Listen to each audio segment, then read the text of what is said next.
Two separate shootings in South End happening just 30 minutes apart today and leaving two people with life-threatening injuries. The first happening around 1 p.m. on South Blvd near Sharon Road West. The other 30 minutes later, just north of the first one on Remount Road near West Boulevard. Both victims are in the hospital recovering. No word yet on any suspects. We reached out to CMPD for more details and are waiting to hear back. It's been a violent weekend in the Queen City. Over the course of 48 hours, a number of people have been killed, and there are others recovering from serious injuries. Out of the tragedies, authorities determining domestic violence is a factor for at least one shooting and possibly a second.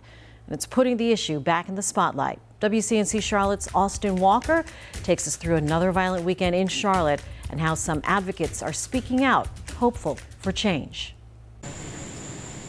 Yellow crime scene tape plastered across different parts of the city, a sight no one wants to see. It starts inside of the house. From multiple deadly shootings to a stabbing in broad daylight, Greg Jackson with Heal Charlotte says it's up to everyone to curb the violence. Everybody needs to pull their weight and do their part, from the parents to government to all the institutions that run the city, and make sure that the resources need to get to the correct individuals to do the work.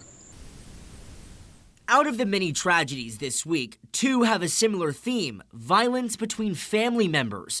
Officers responding early Saturday morning at around 3:30 to the 8900 block of Fire Streak Drive for a person shot and killed. CMPD describing the situation as domestic related.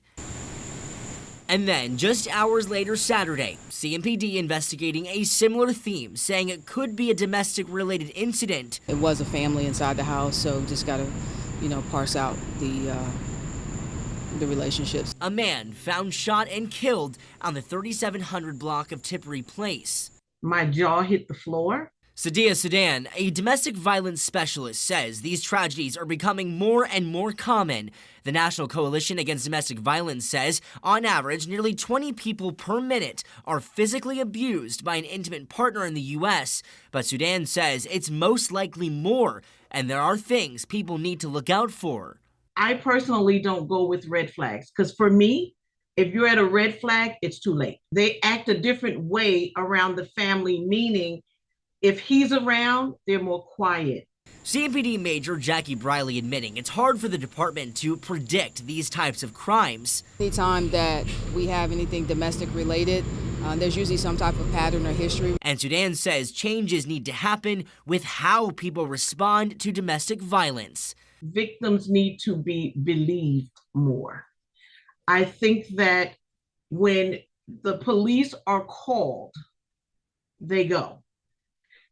I noticed they ask a bunch of questions. Where are you? Where is he? How's it? Sometimes you don't have time for those questions. Conversations. They hope it turns into actions so this crime scene tape isn't put back up. In Charlotte, Austin Walker, WCNC Charlotte.